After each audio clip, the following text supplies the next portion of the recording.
Ummy's Tasty Hut. അസ്സലാമു അലൈക്കും. ഇന്ന് ഞാൻ കാണിക്കുന്നത് ഒരു മീൻകറിയുടെ റെസിപ്പിയാണ്. നല്ല നാടൻ മീൻകറി. ദോശ, പത്തിരി, ചപ്പാത്തി ഇവയുടെ കൂടെയൊക്കെ കൂട്ടാൻ പറ്റിയ നല്ല ടേസ്റ്റി ആയിട്ടുള്ള വളരെ പെട്ടെന്ന് ഉണ്ടാക്കാൻ പറ്റുന്ന ഒരു കറിയാണിത്. അപ്പോൾ നമുക്ക് അതെങ്ങനെ ഉണ്ടാക്കുന്നത് നോക്കാം. വീഡിയോ കാണും മുമ്പ് ചാനൽ ആദ്യമായിട്ട് കാണുന്നവരാണെങ്കിൽ സബ്സ്ക്രൈബ് ചെയ്യാൻ മറക്കല്ലേ. താഴെ കാണുന്ന റെഡ് കളർ സബ്സ്ക്രൈബ് ബട്ടൺ ഒന്ന് പ്രസ് ചെയ്താൽ മതി. അപ്പം വരുന്ന ബെല്ലൈക്കണും കൂടി ഒന്ന് പ്രസ് ചെയ്യണം. അതിൽ ഓൾ എന്ന ഓപ്ഷൻസ് പ്രസ് ചെയ്യുക. എന്നാൽ ഞാൻ പുതിയ വീഡിയോസ് ഇടുമ്പോൾ നിങ്ങൾക്ക് അതിൻ്റെ നോട്ടിഫിക്കേഷൻസ് കിട്ടും. അപ്പോൾ നമുക്ക് വീഡിയോ കാണാം. ആദ്യം നമുക്ക് കറിക്ക് വേണ്ടിയിട്ടുള്ള പൊടികളൊക്കെ ഒന്ന് മിക്സിയിൽ അരച്ചെടുക്കാം. മിക്സിയുടെ ജാറിലേക്ക് 2.5 ടീസ്പൂൺ മുളക് പൊടി,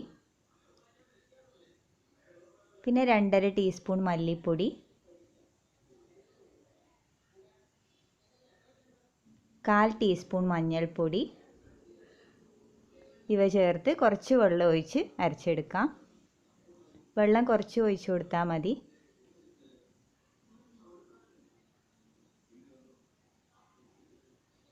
അരച്ചെടുത്തിട്ടുണ്ട്. ഇത്രയും വെള്ളം ഒഴിച്ച് അരച്ചെടുത്താൽ മതി. അധികം ലൂസായി പോകണ്ട. ഇനി നമുക്ക് കറി ഉണ്ടാക്കാം.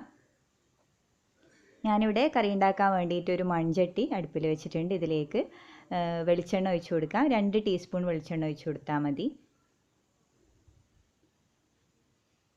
ഇനി ഇതിലേക്കൊരു സവാളയുടെ പകുതി നീളത്തിൽ അരിഞ്ഞത് ഇട്ട് കൊടുക്കാം. പിന്നെ ഒരു പച്ചമുളക് കട്ട് ചെയ്തത്, എരിവ് കൂടുതൽ വേണമെങ്കിൽ 2 പച്ചമുളക് ഇട്ട് കൊടുക്കാം. പിന്നെ ചെറിയൊരു കഷ്ണം ഇഞ്ചി ചതച്ചത്, പിന്നെ കുറച്ച് കരിവേപ്പില ഇവ ചേർത്ത് നന്നായി ഒന്ന് വഴറ്റിയെടുക്കണം.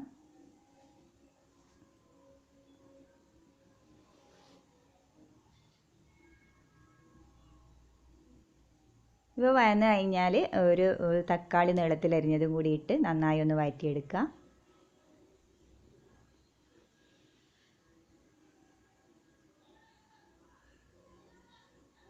എല്ലാം വഴന്നിട്ടുണ്ട്. ഇനി ഇതിലേക്ക് അരച്ച് വെച്ച് അരപ്പ് ഒഴിച്ച് കൊടുക്കാം.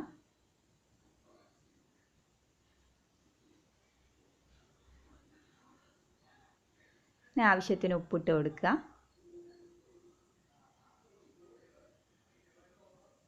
ഇനി അരപ്പൊന്ന് നന്നായി തിളച്ച് വരട്ടെ. അരപ്പ് നന്നായി തിളച്ചിട്ടുണ്ട്. ഇനി ഇതിലേക്ക് നമുക്ക് മീൻ ഇട്ട് കൊടുക്കാം. ഞാനിപ്പോൾ ഇവിടെ ആവോലിയാണ് എടുത്തിട്ടുള്ളത്. ഒരു 4-5 കഷ്ണം മീൻ എടുത്തിട്ടുണ്ട്. ആവോലിക്ക് പകരം നിങ്ങൾക്ക് ഏത് മീനും യൂസ് ചെയ്യാം. പുഴമീനിട്ട് കറി വെച്ചാലാണ് ഈ കറി ഏറ്റവും കൂടുതൽ ടേസ്റ്റ്. നല്ല ടേസ്റ്റാണ് പുഴമീനിട്ട് വെച്ചാൽ. ഏത് മീൻ യൂസ് ചെയ്യാം. എന്നിട്ട് നന്നായി ഒന്ന് മിക്സ് ചെയ്ത് കൊടുത്തതിന് ശേഷം ചെറിയ ഫ്ലെയിമിൽ ഒരു 10 മിനിറ്റ് മൂടി വെക്കുക.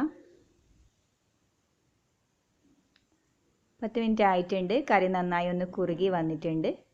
ഇനി നമുക്കിതിലേക്ക് ഒരു 3/4 കപ്പ് തേങ്ങാപ്പാൽ ഒഴിച്ച് കൊടുക്കാം.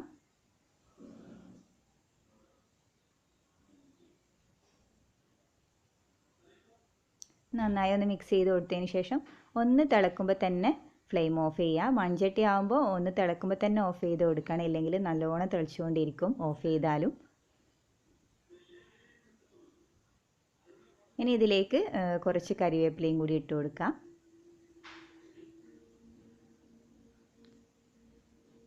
അപ്പോൾ നിങ്ങളൊന്ന് ഉണ്ടാക്കി നോക്കുക. വളരെ പെട്ടെന്ന് ഉണ്ടാക്കാൻ പറ്റുന്ന ഒരു കറിയാണിത്.